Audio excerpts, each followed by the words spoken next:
Hey everyone, कैसे हो आप सब। आई होप आप सब बहुत अच्छे होंगे और ये टाइम आ चुका है आपको अपने डॉक्यूमेंट्स को रेडी करके रखने का। ठीक है, तो इस वीडियो में मैं आपको बताऊंगी कि इंपॉर्टेंट डॉक्यूमेंट्स क्या क्या चीज़ें रिक्वायर्ड होंगी आपकी counselling and offline document verification के टाइम पे आपसे क्या मांगा जाएगा। तो प्लीज़ ये सब सारी चीज़ें रेडी करके रख लो, क्योंकि टेंटेटिव डेट्स जो उन्होंने दी थी उसके हिसाब से आपके अगस्त में ओरिएंटेशन और उससे पहले जुलाई में सारी की सारी चीज़ें मतलब काउंसलिंग सारा प्रोसेस होने वाला है।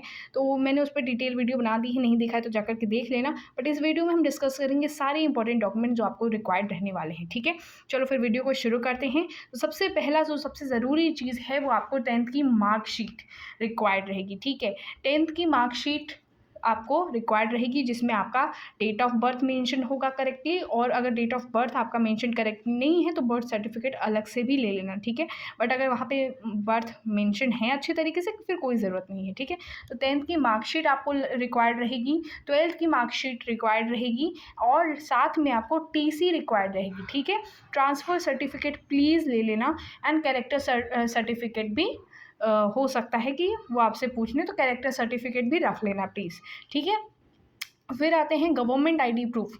गवर्नमेंट आईडी प्रूफ जैसे Aadhaar card, PAN card, voter ID, ये सारी चीज़ें, उनमें से कोई एक आपका गवर्नमेंट आईडी प्रूफ रहना ही रहना चाहिए। ठीक है, और फिर आते हैं CUET यूजी स्कोर कार्ड। तो CUET यूजी अभी का स्कोर कार्ड देखो अभी रिलीज़ नहीं हुआ है, बट कुछ टाइम के बाद रिलीज़ हो जाएगा। ठीक है, तो जब CUET यूजी का स्कोर कार्ड रिलीज़ हो जाएगा तो उसका आपको प्रिंट आउट निकालना है और वो वहाँ पे लेके जाना है।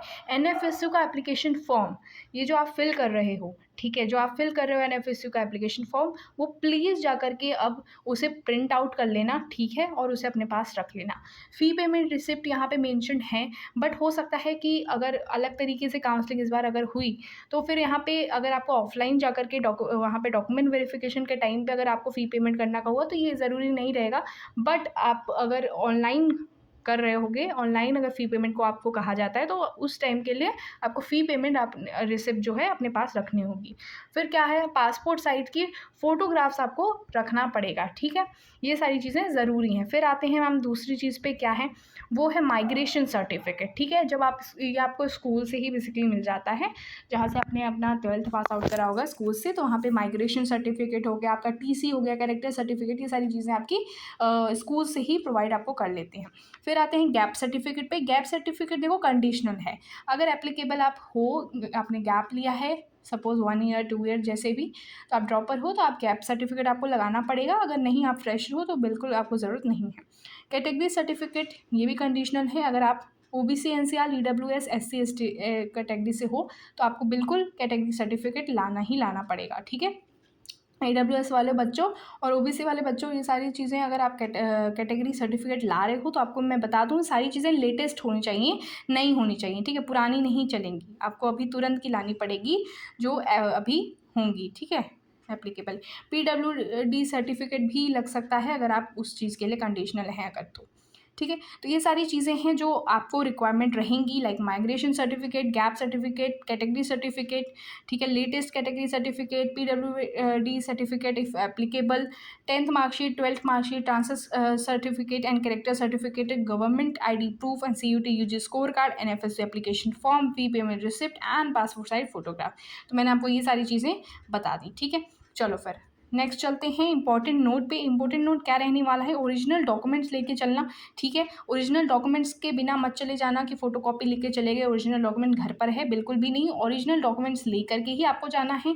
ठीक है, वेरिफिकेशन के लिए सभी ओरिजिनल डॉक्यूमेंट्स साथ लाना मैंडेटरी होता है। ठीक है, वहाँ पे आपके ओरिजिनल डॉक्यूमेंट्स भी चेक किए जाते हैं। फ़ोटोकॉपीज़ रख लेना, इनके 2 से 3 सेल्फ अटेस्टेड को फ़ोटोकॉपीज़ ज़रूर रखने हैं आपको डॉक्यूमेंट्स के। ठीक है, ठीक है, ये सारी चीज़ें आपको रखनी है। क्या क्या रखनी है, हमें ये सारी चीज़ें रखनी है, और साथ में हमें इनका ओरिजिनल के साथ साथ हमें इनके फ़ोटोकॉपीज़ 2 से 3 फ़ोटोकॉपीज़ भी रखने हैं। ठीक है, तो ये सारी चीज़ें मैंने आपको बता दिया है कि क्या क्या चीज़ें ज़रूरी हैं, क्या क्या चीज़ें नहीं ज़रूरी हैं। तो प्लीज़ जा कर के ये सारी चीज़ें रेडी करवा लो, अपने पास रख लो, क्योंकि तुरंत काउंसलिंग शुरू होती है तो फिर काउंसलिंग में सारा टाइम चला जाता है, और उसके बाद वो तुरंत आपको टाइम दे देते हैं for offline document verification, fee payment, ये सारी चीज़ें प्रोसेस शुरू हो जाती है। तो फिर बाद में अगर करने चलोगे तो हो सकता है फिर उसमें टाइम लगे। ठीक है, बट अभी के लिए मैं इसीलिए मैं पहले ही आपको बता दे रही हूँ, अभी अप्रॉक्स आपके पास 1 मंथ, 1.5 मंथ या 2 मंथ कुछ ऐसे ही होगा। टाइम आपके पास, तो इसीलिए इतने टाइम में आराम से करवा लोगे। इसीलिए मैंने आपको अभी ही वीडियो बना दी है ये, कि आपको प्लीज़ पता चल जाए आराम से कि इंपॉर्टेंट डॉक्यूमेंट्स क्या रहने वाले हैं रिक्वायर्ड आपकी काउंसलिंग और ऑफलाइन डॉक्यूमेंट वेरिफिकेशन के टाइम पे, कि आप अभी से ही सारी चीज़ें रेडी करके बैठ जाओ। ठीक है, चलो फिर all the best for each and every students, and फिर हम नेक्स्ट लाइव में सारी चीज़ें डिस्कस कर लेंगे। ठीक है, अगर कोई प्रॉब्लम होगी कमेंट सेक्शन में कर देना, वीडियो को लाइक कर देना, मेहनत लगती है, और सब्सक्राइब नहीं करा है तो सब्सक्राइब करना, बेल आइकन को प्रेस कर देना। ठीक है, चलो फिर नेक्स्ट वीडियो में मिलते हैं, तब तक के लिए बेस्ट ऑफ लक।